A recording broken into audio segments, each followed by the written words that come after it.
Halo sahabat semua, pasti kalian pernah melihat benda di sekitar kita mengalami perubahan padahal tidak diberikan tindakan apapun, seperti roti menjamur, makanan membusuk, bahkan besi berkarat. Dalam video ini kita akan membahas benda-benda yang dapat mengalami perubahan. Yuk simak video berikut ini.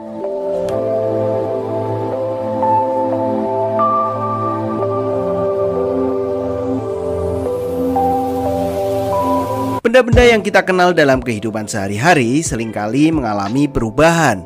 Perubahan tersebut ada yang bersifat langsung dapat diamati, namun ada juga yang memerlukan waktu lama untuk pengamatannya. Perubahan benda-benda tersebut dikenal dengan perubahan materi atau perubahan zat. Contoh perubahan materi yang berlangsung cepat adalah pembakaran kertas.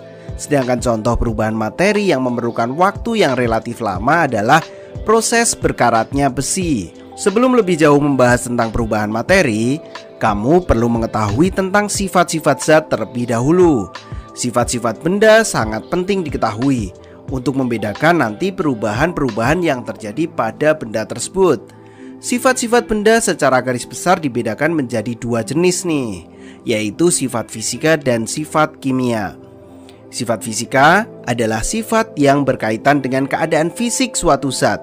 Sifat fisika termasuk di dalamnya adalah bentuk, warna, bau, kekerasan, titik didih, titik beku, titik leleh, daya hantar, ukuran partikel dan massa jenis atau densitas di sini. Sedangkan sifat kimia merupakan sifat zat yang berhubungan dengan mudah atau sukarnya zat tersebut untuk bereaksi secara kimia. Secara kimia ya. Sifat kimia itu ciri-ciri yang berhubungan dengan terbentuknya zat jenis baru. Sifat kimia itu antara lain adalah mudah terbakar, membusuk, mudah meledak, berkarat, dan beracun. Kelihatannya mudah untuk dipahami ya.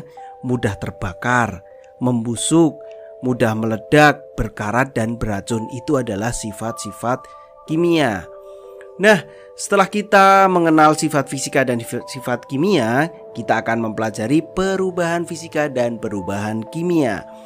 Perubahan suatu materi dapat berlangsung melalui dua cara, yaitu perubahan fisika dan perubahan kimia. Yang pertama adalah perubahan fisika. Perubahan fisika adalah perubahan zat yang tidak disertai dengan terbentuknya zat baru. Jadi tidak terbentuk zat baru ya. Komposisi materi tersebut juga tidak akan berubah. Misalnya nih, es yang mencair. Baik dalam bentuk padat maupun dalam bentuk cair, keduanya tetaplah air, yaitu H2O, bukan yang lain. Contoh perubahan fisika antara lain adalah menguap, mengembun, mencair, membeku, menyublim, dan juga melarut. Nah, setelah kita mengenal perubahan fisika, kita juga akan mengenal apa yang dinamakan perubahan kimia. Coba perhatikan. Kayu yang dibakar, apakah kayu sebelum dan setelah dibakar akan menghasilkan zat yang sama?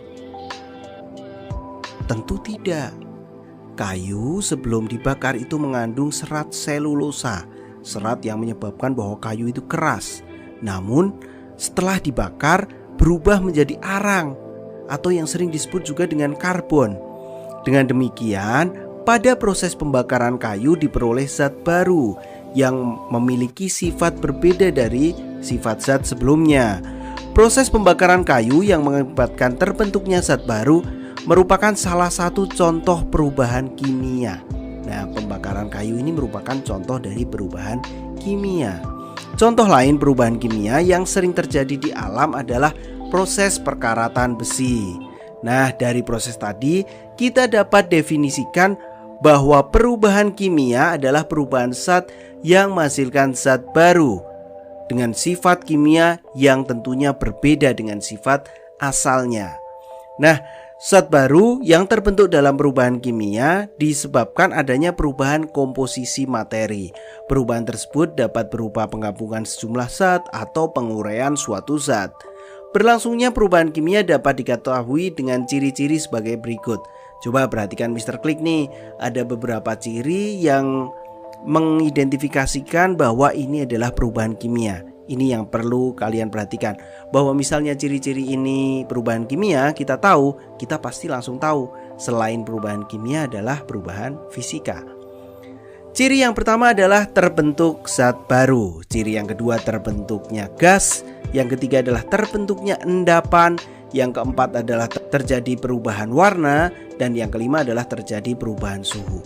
Jadi selain 5 ini adalah perubahan fisika. Intinya perubahan fisika itu tidak muncul zat baru, berbeda dengan perubahan kimia. Perubahan kimia adalah muncul zat yang baru atau materi dengan struktur yang baru.